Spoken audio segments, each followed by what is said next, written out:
Está no ar Adjuntos, o podcast coletivo.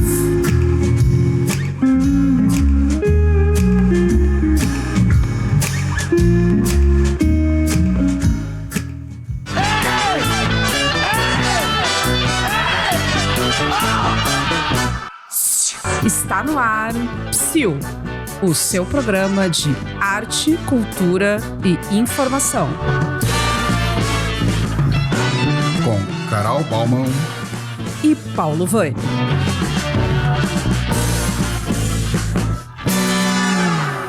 Olá, pessoal, bem-vindos ao nosso primeiro podcast de 2026. Sim, viramos o ano e o Adjuntos continua aqui, firme, forte e na luta. Bom, como vocês sabem, a gente está aqui falando diretamente dos estúdios da Desempaca Criações, onde são gravados todos os programas do canal Adjuntos, que além desse que vocês estão ouvindo, o Psiu, a gente tem também o Mesa de Afrodite, com Simone Otto, o Telas Latinas, com Luiz Alberto Cassol, e o Rua da Margem, com Paulo César Teixeira. Aqui comigo na condução do Psiu, como sempre, segue meu parceiro Paulo Vani. Olá, Paulo. Bom dia, boa tarde, boa noite, depende do horário que vocês estão me escutando. Vamos para mais um papo aqui. Então tá, vamos lá. Hoje a gente tem o prazer de entrevistar duas mulheres muito legais e jornalistas, as duas. E eu vou começar apresentando a Cris e depois a gente passa para a Rosina. São elas que estão aqui com a gente. A Cris Pozzobon é artista plástica, designer, jornalista, fundadora e coordenadora da Agência Livre para Informação, Cidadania e Educação, Alice, é assim que eu vou chamar. Atua em projetos de direitos humanos, memória e justiça social, com destaque para a criação de 32 memoriais em homenagem às vítimas da ditadura civil-militar e exposições que circulam por diversas cidades brasileiras. Junto com a Cris está a Rosina Duarte, também jornalista desde 1980, integrante da Alice desde 1999, onde coordena e edita o jornal Boca de Rua, produzido por pessoas em situação de rua aqui em Porto Alegre. Desenvolve projetos de comunicação e memória, populações marginalizadas e é autora de livros sobre os direitos humanos e integra a rede internacional A Choca. É isso? Então tá bom. Bom, gurias, para a gente situar a galera que está nos ouvindo aqui, e para quem ainda não conhece a Alice, que é a associação, eu queria que vocês contassem aqui para nós qual é a história dessa organização e o que se manteve quando vocês forem contar para a gente aqui, o que se manteve lá de quando começou até hoje. Bom, boa tarde, bom dia, boa noite, como disse o Paulinho. Queria agradecer o Paulinho e a Carol, né, que são pessoas que a gente já se conecta há muito tempo, de várias formas, né? Agradecer o Adjuntos por nos ter convidado para falar um pouquinho da Alice hoje. E, bom, a história da Alice, ela começa há 26 anos atrás. A Alice, ela nasce em 1999 com uma ideia de um grupo de pessoas que queria trabalhar a comunicação, mas a comunicação como uma forma de expressão de populações marginalizadas, né? E a gente começa ali em 2000 com um projeto inicial, que é o Boca de Rua, que depois a gente vai desenvolver um pouquinho aqui, né, a proposta do Boca de Rua. Mas a Alice, né, ela tem essa ideia de trabalhar a comunicação. E lá atrás, em 1999, ela ainda inicia com uma proposta mais jornalística. Eu acho que isso, nesses anos, nesses 26 anos, ela vai se transformando, essa proposta, né, para que a Alice pudesse trabalhar não só o jornalismo como meio, como canal, né, de comunicação, mas ela começa a entender que a comunicação ela se dá de várias formas, né? E aí entra as artes, a literatura, o teatro, a dança, e a partir disso, né, se cria então a possibilidade de surgimento de alguns movimentos, dentre eles o próprio movimento organizado através do Boca de Rua de pessoas em trajetória de rua, que é como hoje a gente fala, né? Então, a gente foi aprendendo muito nesses 26 anos. Inclusive, lá atrás, a gente dizia o seguinte, a gente quer dar voz a essas pessoas, quer dar voz às pessoas marginalizadas. E aí, passado alguns anos, a gente se deu conta, não, só um pouquinho. A gente não tem que dar voz para ninguém, as pessoas têm voz. O que a gente pode ajudar é criar mecanismos dessas pessoas trabalharem as suas narrativas, né? Contarem, fazerem a sua narrativa do seu modo de vida, da forma como elas vivem, né? E aí surge o Boca de Rua, que foi uma opção deles de fazer um jornal, não nossa, desde o início. O que a gente fez foi pegar essa ideia que eles disseram, não, nós podemos fazer qualquer tipo de coisa. Não, nós queremos fazer um jornal para vender, né? Um jornal para contar nossas histórias. A partir desse projeto Boca de Rua, essa metodologia que a Alice vem trabalhando nesses 26 anos, ela passa a servir, digamos assim, como uma base para a gente trabalhar outros projetos. E aí surgem Mulheres Perdidas e Achadas. Eu até trouxe aqui algumas das publicações que a gente fez. Mulheres Perdidas e Achadas, Histórias para Acordar. O primeiro que é feito é o Conto Sem Fadas, Retalhos de Memória, que foi com mulheres idosas. A Rosina que acompanhou de perto isso lá de Bagé. Ela vai contar também um pouco como foi organizado esse trabalho aqui. Esse livro, Memórias, Direito à Memória e à Verdade, Histórias de Meninos e Meninas Marcados pela Ditadura, que foi um projeto também dentro desse trabalho que foi realizado nesse projeto Direito à Memória e à Verdade. Além das exposições, além dos memoriais, teve a produção desse livro. Então, assim, é um pouco essa história da Alice, né? A nossa ideia e a nossa, digamos, missão é abrir a possibilidade de que essas pessoas, as pessoas que são invisibilizadas, né, pela sociedade, elas tenham a oportunidade de fazer a sua narrativa. Deixa eu pegar esse teu gancho aí, que é Alice, eu acho uma grande sacada esse nome, né? Não só reduzir bem ali o nome completo, digamos assim, nome e sobrenome da agência, né, que é a Agência Livre para Informação, Cidadania e Educação, né? Ou seja, ela também trabalha um pouco com aquele imaginário da Alice, da Alice no País das Maravilhas. Não sei, né, se essa era a intenção, mas, porque né? Ela trabalha... E essa questão que tu falou da invisibilidade, né? De como transformar... como é que tu transforma o invisível para a sociedade, né? Como é que tu faz a sociedade enxergar aquilo. E eu acho que é um pouco isso que orienta, que tu falaste aí, um pouco do trabalho do Boca de Rua, por exemplo, que é um dos trabalhos da Alice. Uma curiosidade, o que iniciou lá e o que vocês sentiram e tiveram que mudar nessa trajetória? Qual foi os comportamentos, as decisões políticas, as decisões organizativas que vocês tiveram que mudar de lá para cá? Até porque também tem que se adaptar ao mundo que vem vindo. Então, sim, tem a ver com a questão da Alice no País das Maravilhas também, né? Porque a nossa Alice vive no país da desigualdade, no país do preconceito. Então, ela poderia ser chamada de uma anti-Alice.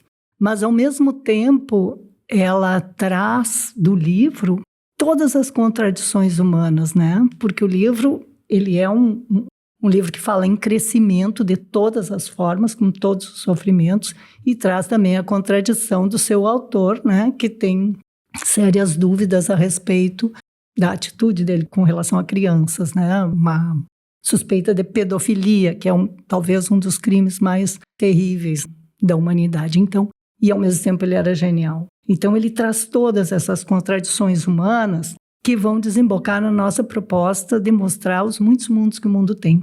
Porque a nossa ideia é essa, é mostrar com essas pessoas, porque eu acho que o grande diferencial da Alice é também trabalhar junto com as pessoas. Todos os projetos são autogestionados. E isso, ele dá uma dimensão que vai além dos veículos que são produzidos. Ele dá uma dimensão de redução de danos e normalmente quando a gente usa essa palavra, esse termo, a gente relaciona com droga. E a gente ressignifica esse termo quando fala na redução de danos do silêncio e da solidão, que são as causas e não as consequências. E é impressionante como a comunicação tem, e a gente vê isso sempre em todos os grupos, tem esse poder. Eu lembro de uma frase que foi dita por uma presidiária, que a gente tem um projeto, tem um livreto dessa coleção Mulheres Perdidas e Achadas, que foi feito com as presidiárias. Se chama Pombo Correio, que aliás o nome é genial, todos os nomes são idealizados pelo grupo, né? Pombo Correio é um animal que voa, ao mesmo tempo um animal que comunica e um animal preso. Então ele é completo. E ele surgiu no primeiro dia, na primeira reunião. Incrível, assim, a capacidade das pessoas. E ela disse uma frase durante o trabalho que para mim foi assim emocionante. Ela disse o seguinte: quando a gente está aqui, a gente esquece que está preso. E a magia de esquecer que está preso é uma única, é a palavra, e é o grupo. Essa noção de comunidade que a gente tem esquecido nessa nossa sociedade individualista, competitiva. E nos grupos que a gente trabalha, isso é diluído. Eu não posso dizer que não existe, porque a cultura está muito entranhada na gente, mas ela é bastante diluída. Não existe líderes, não existe nos grupos, né? Não existe líderes, não existe funções específicas. Todo mundo faz parte de um grupo, de uma comunidade alternativa, como é o penúltimo número do Boca de Rua. Então, eu acho que sim, tem a ver, Carol, com a Alice no País das Maravilhas, só que o nosso país é outro, né? Completamente desmaravilhoso. Tá um pouco diferente. A gente tem muita coisa boa também, né? Mas com certeza é um mundo muito desigual, né? Muito competitivo demais. E se tu pegar a forma como ele é representado, esse mundo caleidoscópico, né? Ele é representado por uma folha branca. Se tu pegar a imprensa, se tu pegar a história, que conta a história dos vencedores, e a imprensa dos ricos, bonitos, famosos e vencedores, ou então do pobre que se destacou porque entregou uma carteira que ele achou, ou porque ele é criminoso, ou porque ele venceu na vida, foi um jogador de futebol. Então, assim, ele trabalha com as exceções e não com a vida dos incomuns mortais, né? Que a gente fala, né, Cris? A Alice é muito conhecida por trabalhar comunicação não como serviço, mas como direito. E eu gostaria, que vocês já estão falando, mas eu quero, porque é um projeto interessantíssimo e talvez único, eu queria perguntar para vocês assim, o que muda quando essas pessoas que estão em situação de rua deixam de ser objeto, exatamente como a Rosina estava falando, de notícia e passam a ser sujeitos da comunicação? Deixa eu emendar. Se vocês têm conhecimento, uma experiência similar ou igual a do Boca de Rua no Brasil, em um outro país. As experiências que ocorreram, ou que a gente conhece, né, aqui no Brasil, algumas delas, elas usaram como referência o próprio Boca. Mas igual, não tem. A gente, inclusive, faz parte aí do INSP, que é... International Networks Street Papers. Eles, quando a gente participava das reuniões, né, eles faziam reuniões assim, uma vez a cada ano e em diversos países. Então a gente participava disso e não havia no mundo nenhuma experiência igual. Onde a experiência em que os próprios integrantes do grupo escrevessem as matérias, os textos, fossem fazer a pesquisa, pautassem, né, realizassem entrevistas, enfim, isso não existia no mundo. Nenhum veículo Como igual. É que vocês decidem a pauta? Como é que é o processo? Todo coletivo. A Rosina pode explicar melhor essa parte. Eu só vou te responder a questão do Brasil. O Brasil, o primeiro jornal que tratou desse tema do morador de rua é o Trecheiro, um jornal de São Paulo, mas é feito, até hoje existe, por um jornalista. Depois houve algumas tentativas, né, que se inspiraram no Boca de Rua. Um deles é a Aurora da Rua, que é na Bahia, mas eles todos, eles são diferenciados, assim, eles têm participação, mas não têm esse envolvimento tão grande, não só na feitura do jornal, como na administração do jornal.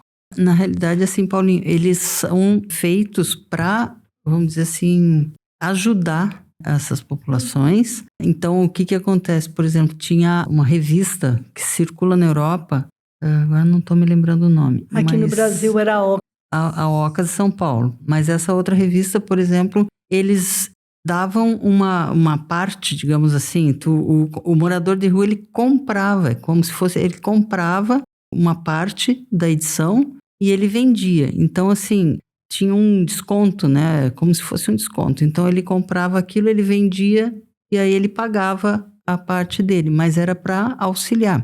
Então, vários jornais no mundo também faziam isso. Jornalistas que tinham interesse em contribuir com essas populações, então eles elaboravam. Eventualmente tinha uma coluna escrita pelo morador de rua, né, mas não Sim, mas não se envolvia em todo o processo? Não tinha essa... Não. A revista se chama Big Issue. Big Issue. E os projetos, eles têm uma característica... como a Cris disse, de ajudar, né, assistencialista. E o Boca não. O Boca tem uma característica emancipacionista. E aí retoma a pergunta que a Carol fez, né? Como é que eles deixam de ser objeto de notícia e passam a ser fazedores de notícia, né? Exatamente. Sim, isso influencia diretamente na autoestima, na autoimagem e na trajetória, porque o Boca não tem, nunca teve objetivo de tirar ninguém da rua e nem tirar ninguém da droga. Isso aí é com eles. A gente tem muito cuidado em não infantilizar as pessoas e cada um tem a sua trajetória. Porque uma das coisas mais malucas é que quando se fala assim, qual é o perfil do morador de rua? Gente, tem de tudo que é idade, gente que veio do interior, gente que nasceu aqui, que usa droga, que não usa droga, que é alcoolista, que não é alcoolista, que tem inúmeras doenças, enfim, e traumas. Como qualquer grupo humano, é muito diferenciado, né, o perfil. E agora, respondendo à pergunta do Paulinho, a pauta é feita como a pauta de um jornal. A gente, quando fechou a edição, saiu a edição nova, a gente se reúne, o pessoal traz sugestões, a gente procura juntar sugestões similares para fazer matérias maiores, matérias mais elaboradas, né?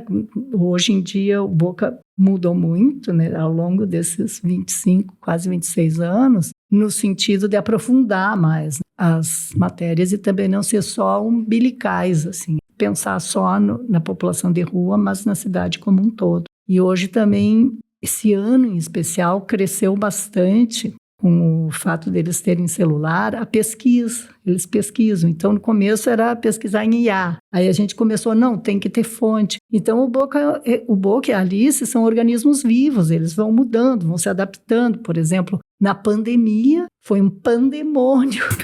A gente pensou, o Boca vai terminar, eles vão vender para quem? Todo mundo vai pegar a peste porque tem a defesa baixa. Não dá para lavar o jornal, né, quando chega em casa.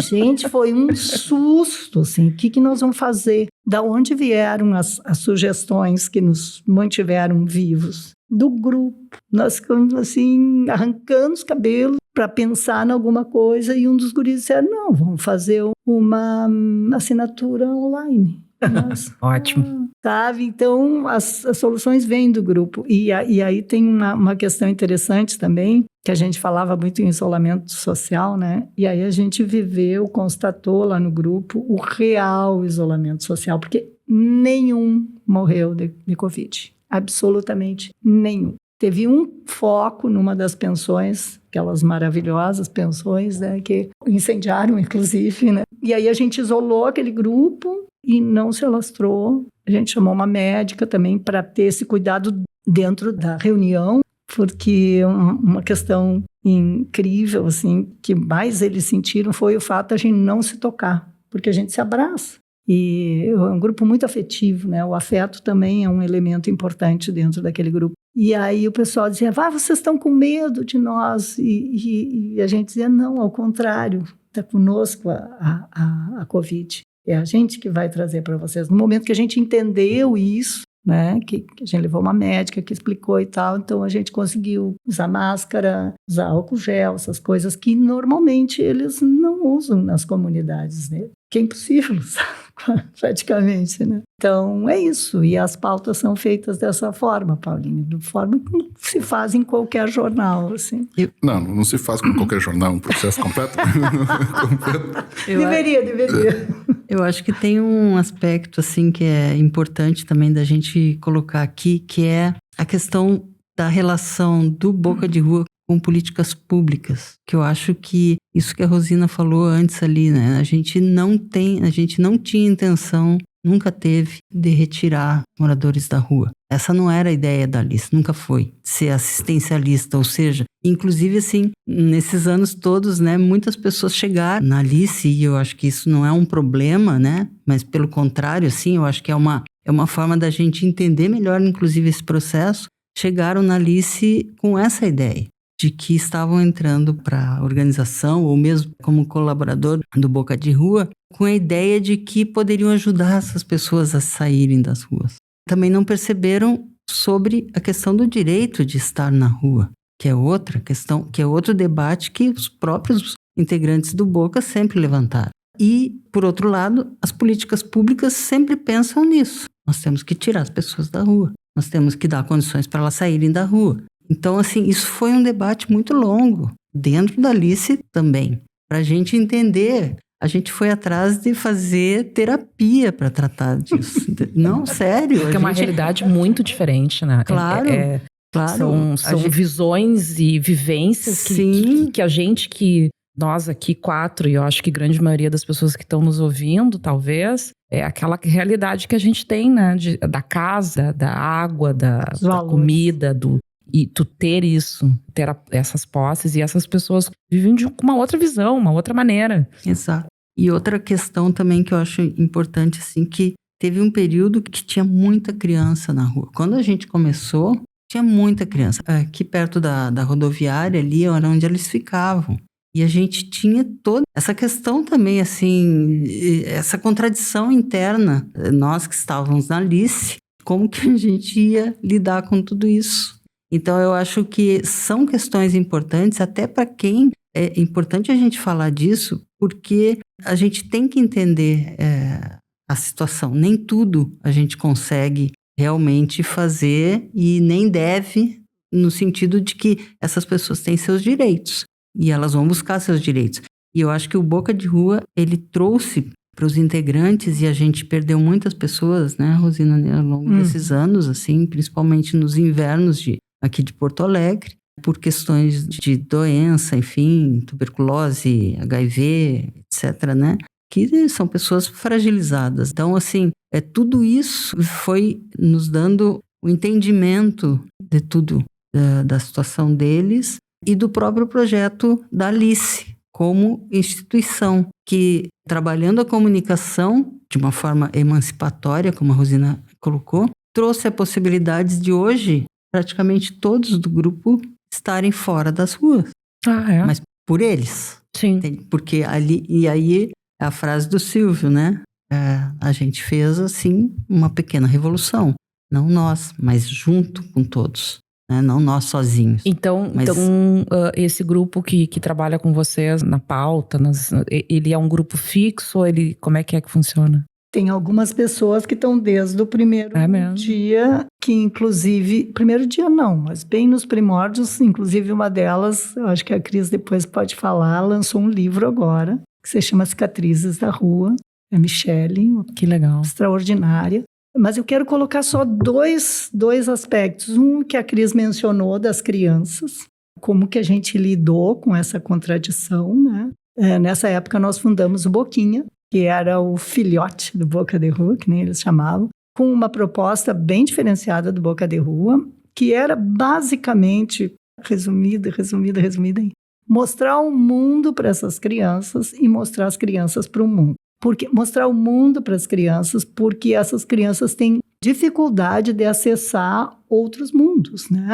A maioria das crianças nunca tinha ido ao cinema, nunca tinha ido ao teatro, nunca tinha saído em alguns espaços culturais, espaços de lazer, porque além da questão financeira não tinham essa perspectiva. E as crianças para o mundo, porque as pessoas a sociedade tende a considerar que essas crianças, já que não tiveram esses estímulos, não têm criatividade, não têm capacidade. E o Boquinha, gente, foi uma coisa impressionante, assim. Sabe, eles trabalhavam com arte, trabalhavam com diversas linguagens, eles reinterpretavam coisas. É indescritível o que foi o Boquinha, porque o Boquinha, ele criou um mundo próprio dessas crianças, onde elas podiam nos questionar, onde elas podiam nos perguntar, onde elas umas ensinavam as outras, porque tinha criança de 14 até 3 anos. Então, a gente lidava com isso e foi um projeto dentro de outro projeto que durou até que as crianças começaram a sair da rua. Ainda durou um tempo. E foi um projeto incrível e que eu acho que também a gente começou a refletir sobre outras formas de comunicação, também através do Boquinha, porque eles eram extremamente artísticos, assim, né? O Boquinha criou um mundo próprio. E a segunda questão que eu queria trazer aqui, o Estatuto dos Meninos e das Meninas de Rua foi fantástico. Eles propuseram. Eles fizeram. Era uma lei. E o primeiro item era: toda criança tem direito a colo de mãe. E o último era: toda criança tem direito a viver toda a sua vida e não só a infância. Gente, é de arrepiar esse estatuto. É de arrepiar. A gente consegue ter acesso a esse estatuto? Consegue. Depois passem para nós aí, para o pessoal poder conhecer. E aí, a outra questão que eu acho importante a gente colocar aqui, que a gente está falando sobre direitos de quem faz parte desses projetos, é o direito do leitor. Ninguém fala sobre isso. O leitor tem direito a saber esse outro lado que não sai em lugar nenhum. Então, ele não está ajudando o Boca. É um privilégio ele ler o Boca. Essa é um aspecto da questão que poucas pessoas se dão conta. O privilégio que é tu conhecer um mundo, como tu disse, Carol, que a gente não conhece, não tem a menor ideia. Mesmo nós que trabalhamos há 25 anos com eles e com elas, nós não somos capazes de falar sobre a vida na rua. Quem fala sobre vida na rua é quem mora na rua ou quem já morou na rua. E aí é por isso que a gente está usando esse termo trajetória de rua. O pessoal sempre diz: a gente sai da rua, mas a rua não sai de nós. Sim. Quer dizer, aquela cultura de rua permanece. São coisas que tu não consegue... Uma das coisas que acontece com a Alice, como eles têm um projeto tão... Eu acho esse projeto do Boca genial. Eu acho o conceito dele e a forma como ele foi construído Por isso que eu perguntei se tinha alguma outra similar no mundo, porque quando se fala que a comunicação da comunidade tem que ser feita pela própria comunidade, que a gente foi naquele encontro de, tem uma experiência de 10, 20 anos aqui em Porto Alegre, por que não reúne com os caras, né, para saber disso? Mas a Alice é mais que o Boca, né, mas ele fica... Tem esse baita projeto, não tem como não falar, né? E a gente quer saber, né? Boca, a gente fica curioso. Mas a Alice, ela trabalha além do Boca, ela também, a Cris falou aqui, a gente conversou aqui sobre isso, ela tem outros trabalhos, né? Com criança, com mulheres, trabalhou com idosos também, né? Aquele grupo de Bagé, não é no Bagé? E agora aqui. Aqui. E outros grupos aí pouco visibilizados. Esse tipo de comunicação, esse processo, é uma ferramenta ou é mais processo? Como é que vocês trabalham com isso, né? Como é que vocês encaram isso, né? Ou seja, o que ele produz, assim, que vocês viram na experiência, qual é a produção para a cidadania, né? O que isso traz para a cidadania, traz para as pessoas que se envolvem de alguma forma, ou lendo, ou participando? Eu acho que a comunicação, e a palavra em especial, ela é revolucionária, totalmente revolucionária. Quando tu começa a lidar, e mais, a comunidade é revolucionária, né? Porque cada grupo desses forma uma comunidade. Ele não é só um grupo de trabalho, então ele não é uma ferramenta, não, ele é um processo, ele é algo transformador para quem participa, até para quem não é morador de rua, para quem não é prostituta, para quem não é presidiária, nem idoso, nem nada. Tem quando traz essa visão, assim, esse outro lado, é uma coisa que nunca mais tu vai ver aquela questão do mesmo jeito. Agora eu me lembrei de uma história de uma prostituta, a Janete, quando a gente estava fazendo o livreto Mariposa, uma puta história, que é um folhetim que a gente fez com as prostitutas, a gente foi falar numa livraria sobre isso, né? Estava sendo publicado na revista Norte, em fascículos. Era uma história ficcional, mas baseada na experiência delas. E aí, a Janete estava falando lá, e uma pessoa que estava na plateia fez uma intervenção, e ela disse que era uma advogada, inclusive era uma advogada portuguesa, ela falava assim, com aquela sotaque, e que ela admirava muito o trabalho que estava sendo feito e tal, mas que ela queria viver num mundo onde as mulheres não vendessem seu corpo. E a Janete olhou para ela e disse assim, mas eu não vendo meu corpo, eu alugo e só um pedacinho. Então, sabe assim, quando essas pessoas falam sobre si, elas trazem todo um mundo que a gente desconhece totalmente e que a gente tem que ser alfabetizado nele. E esse foi a grande sacada do Boca. Porque quando a gente chegou na Praça do Cachorrinho, onde começou, a gente tinha aquele preconceito bonzinho de ajudar. Como a Cris disse, ainda a Alice não tinha uma personalidade definida com relação a isso. E aí chegou um momento que a gente teve 2 iluminações. Uma é que eles podiam sim fazer um jornal, porque quando tu fala, tu faz notícias. E a segunda, que tu tinha que aprender um pouco daquele mundo, ou seja, que tinha que trocar, ou não ia adiante. Porque foi aí que surgiu a metodologia do Boca, que se aplica em todos os outros projetos e que saem coisas completamente diferentes. Por que saem coisas completamente diferentes? Nós não somos um McDonald's. Nós não queremos fazer coisas iguais, botar ovos, assim, todos ovais, enfim, saídos do mesmo lugar. Não. A ideia é que com o mesmo jeito de trabalhar, esse jeito onde se transpõe a linguagem oral para a linguagem escrita, se desenvolvem textos coletivos, surgem coisas completamente diferentes, porque cada grupo tem a sua forma própria de agir, tem a sua cultura, tem a sua segunda cultura que nasce a partir da junção dessas pessoas, né? Agora a gente está com um projeto que diz muito sobre isso, que é o Ler Alice, que nasceu pequenininho e que tomou uma dimensão que a gente não sabe nem onde vai dar, né, Cris? O Ler Alice era uma proposta de ler para quem está com dificuldade de ler, né? Por algum motivo. Juntamos ali algumas pessoas e começamos. Só que a partir daí começaram a surgir textos coletivos. Porque quando a gente lia, e a nossa ideia era sempre ler textos com começo e fim, pequenos, né? Crônicas, contos, enfim, poemas, gerava uma discussão em torno daquilo. Aí começaram a ser feitos textos coletivos, incríveis. E se formou uma comunidade de mulheres idosas ali.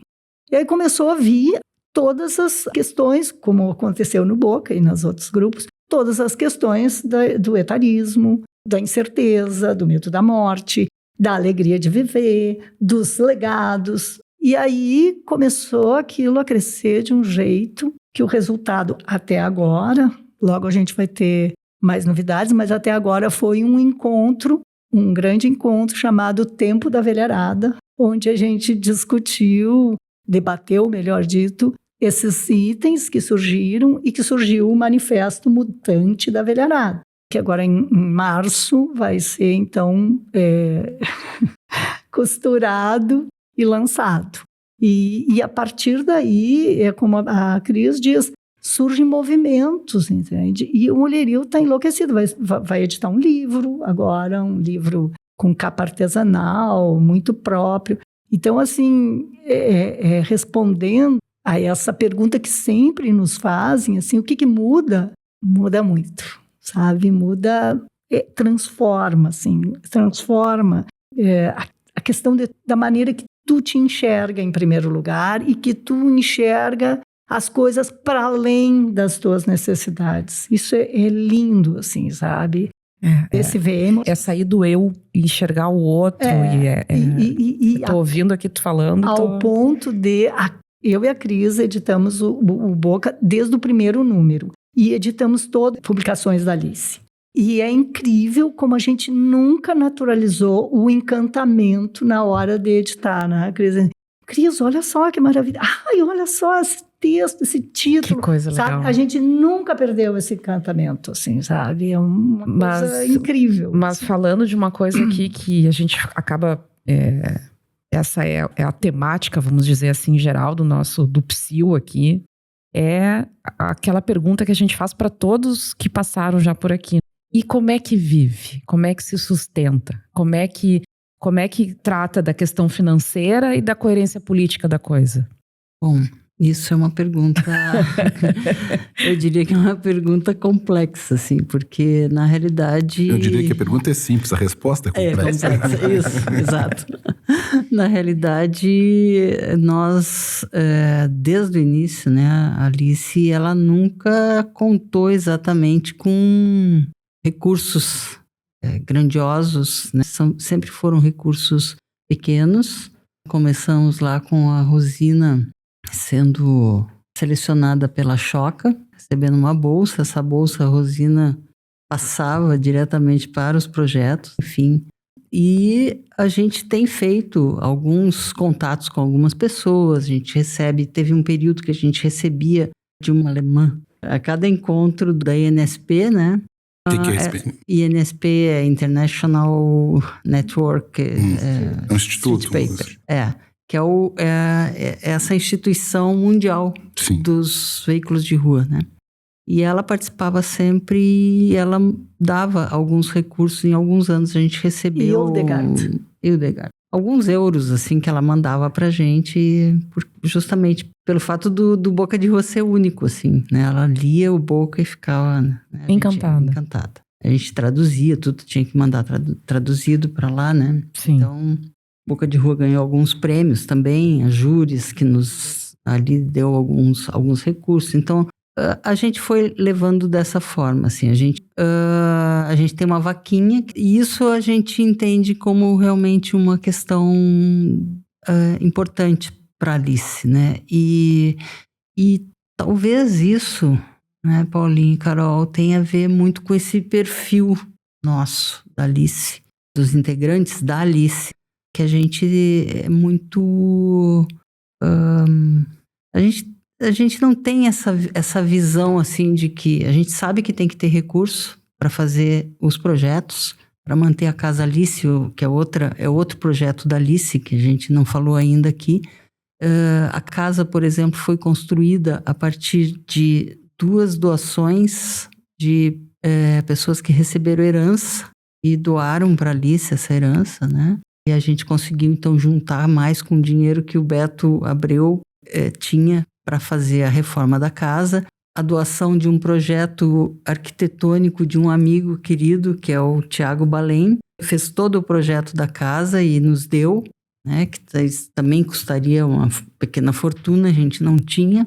Então a gente foi juntando isso tudo e 26 anos se mantendo dessa forma, com pequenas doações, enfim, apertou aqui, tem o procurador Domingos, que nos dá um valor também. O Coinós, que é outro instituto que tem nos auxiliado bastante. Inclusive, agora, com o lançamento do livro da Michelle, ele também deu um recurso, pagou toda a impressão. Então, assim, a impressão do jornal, nós temos garantido, sempre. Porque junta lá o dinheiro do Domingos, Coinós e mais alguma coisa da vaquinha que a gente consegue, a gente tem feito isso. A gente tentou fazer aí alguns projetos de viabilidade financeira, mas tudo isso ainda vai ser discutido agora em janeiro, que a gente vai ter uma reunião para fazer esse levantamento, né, do que a gente vai precisar para esse ano, justamente porque entrou a Casa Alice como projeto. E isso demanda também recursos, né? Nós precisamos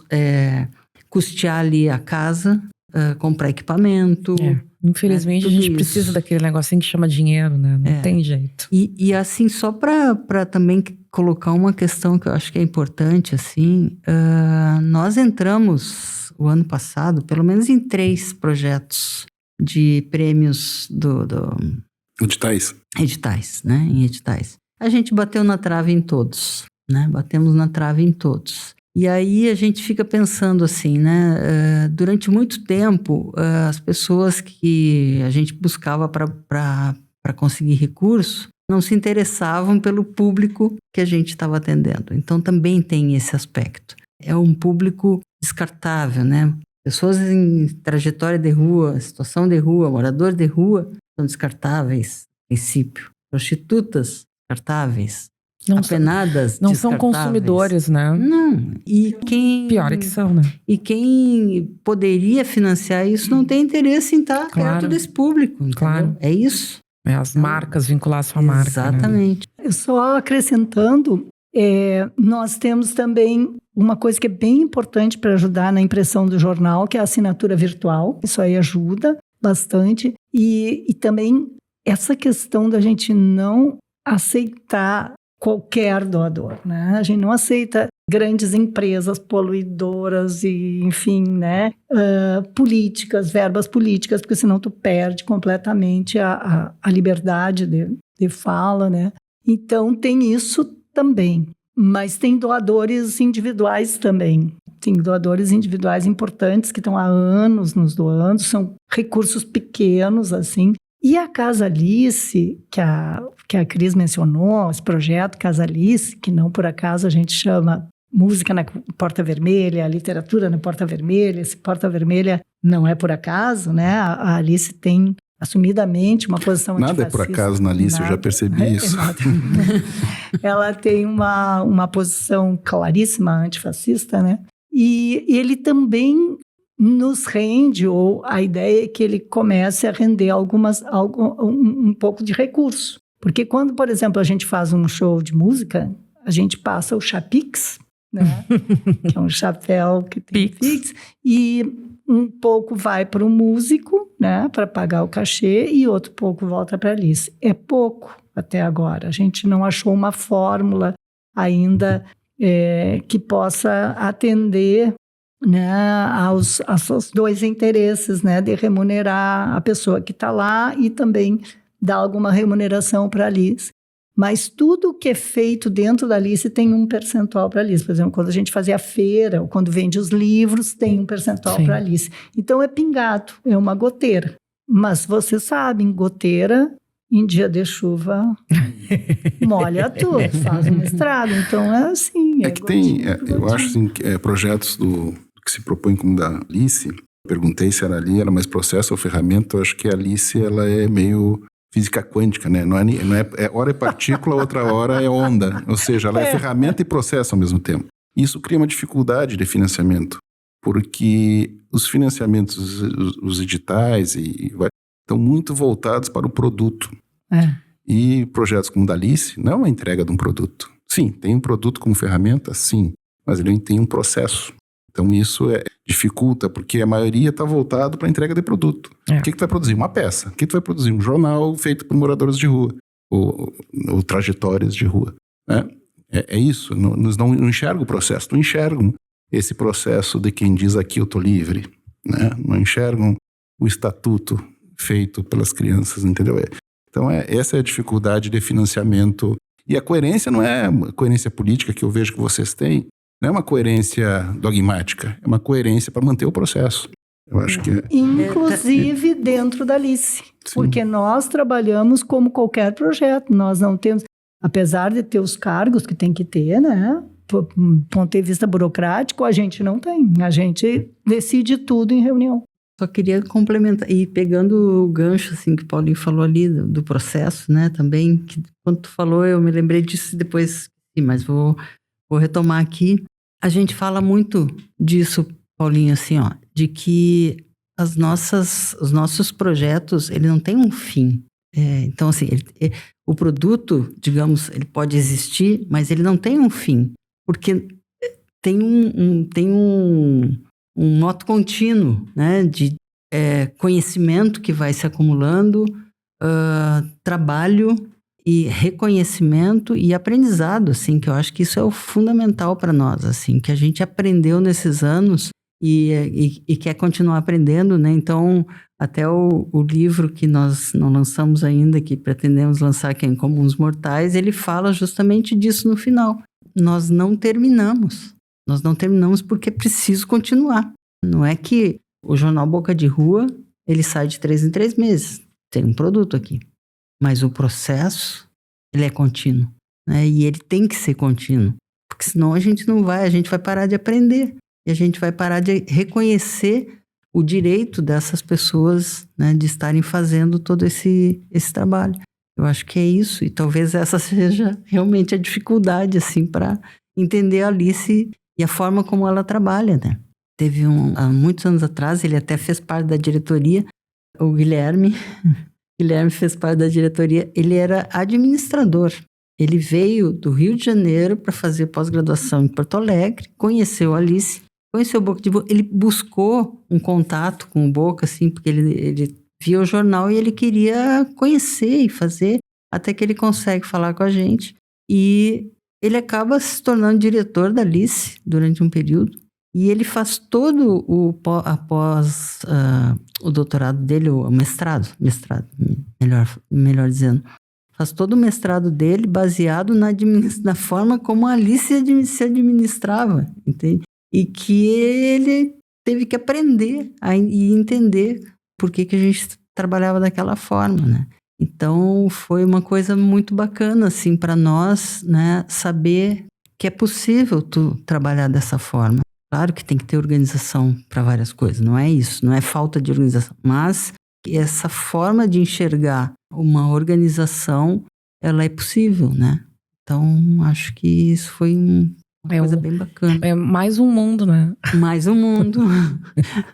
Mas, gurias, assim, quando a gente estava montando aqui o roteiro, a gente estava pensando que tem muita coisa pra gente perguntar sobre o Boca, que a gente gostaria, eu acho que quem tá nos ouvindo também, mas estamos chegando aqui no final do nosso episódio. De repente a gente faz um outro episódio, né, Paulo? Só a gente conhecendo mais o Boca. Eu quero que vocês digam 2 coisas pro pessoal. Onde é que fica a Casa Alice, para as pessoas conhecerem, como é que elas acham tanto os livros, como é que elas podem ter acesso? Bom, a Casa Alice, ela fica na Olavo Bilac 188. É uma casa, é fácil de encontrar, porque ela tem uma pintura na parede, né, um grafite que é do Amaro Abreu, filho da Rosina, e tem uma porta vermelha. Né? Significativa, né? Então, a gente tem feito vários eventos, né, na casa. Agora, esse período a gente está de férias, digamos assim, dos eventos, porque a gente quer reunir e fazer a programação para o ano que vem. A gente divulga pelo Instagram da Alice, que é Alice Porto Alegre, né, @Alice Porto Alegre. Tem o Facebook também com o mesmo nome, Alice@Porto Alegre. Tem o site alice.org.br. E os livros, tudo pode ser comprado lá na Alice mesmo, ou quando a Alice faz as feiras. Mas aí a gente faz a divulgação nesses meios, assim, que a gente tem. As reuniões do Boca de Rua, que aí tem que agendar, né, Rosina?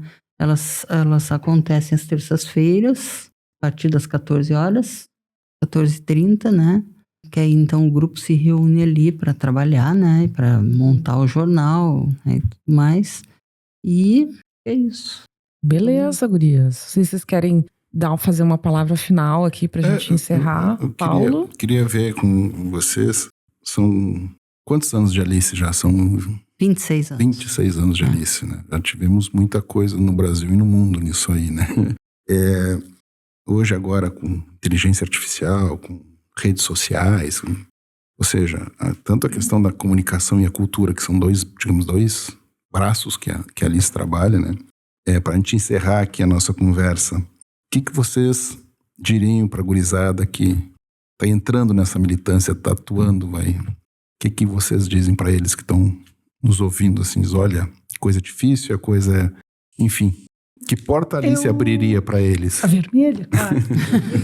A Alice tem uma brincadeira que a gente faz, que a Alice é a aliciadora, né? Que essa é a identidade secreta.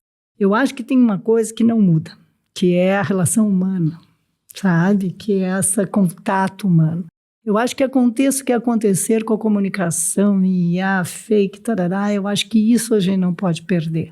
E eu acho que essa história da gente trabalhar com esse público que essa geração que quis revolucionar e revolucionou em boa parte o mundo e que hoje está bastante, digamos, inerte, assustada com a velhice e tal, ela também faz parte desse processo, né, de aproximar as gerações, de conseguir se ouvir, de furar as bolhas, de reconhecer os legados, seja de quem for. Isso me parece que não muda, né? Então, esse espírito de comunidade, assim, eu acho que é o que a gente tem que cultivar, independente de qualquer coisa, e até trazer cada vez mais, né? Cada vez mais bater essa tecla, né? Que nem aqui o número anterior do Boca diz comunidade alternativa. Nós temos que ser alternativos? Sim. Nós temos que brigar com esse sistema? Sim. Nós temos só duas opções: desistir ou resistir. E eu acho que se reduz a uma, porque desistir não é uma opção nem para jovem, nem para velho, nem para ninguém. E eu acho que isso é o grande legado da Alice, resistir. E até rir, né? A gente está brincando, assim, até o riso, a alegria, o afeto, ele é rebelde, ele é revolucionário, ele é transformador. Isso não pode mudar. Seja qual for a geração, seja qual for o momento que a gente esteja vivendo, político, econômico, cibernético, diabo a quatro. Cris, quer dizer alguma coisa? Eu acho que a Rosina disse tudo. Eu acho que é isso. Nós estamos aqui, nós estamos resistindo, e eu acho que essa gurizada que está por aí, ela tem cabeça, tem forma de pensar, sabe? De novo, é aquilo. A gente não precisa dizer para eles tudo. Eles têm que fazer. E eu acho que se a gente está aberto para eles, eles vão estar abertos para nós. Eu acho que é um pouco isso, assim. É outro mundo, né? É outro mundo. Então tá, gente. Gurias, foi um prazer receber vocês aqui. A gente agradece muitíssimo. Eu sou muito fã do trabalho de vocês. Como a Cris falou lá no início, a gente já se conhece já faz um tempo. Cris, eu admiro muito o trabalho de vocês. Então a gente fica muito feliz de ter o nosso primeiro podcast do ano com a Alice, com as gurias. É isso? É isso. E só uma lembrança. Que a Cris tinha um amigo muito querido, parte dela que eu sei, que era do Adjuntos, que foi o nosso André. Que exatamente. Nos deixou no início da caminhada. O André, muito querido, meu amigo. Que era o fundador do Adjuntos. Era nós três. Exatamente. Muita reunião de pauta a gente fez. Falou, muito rico, André, também. Falou, gente.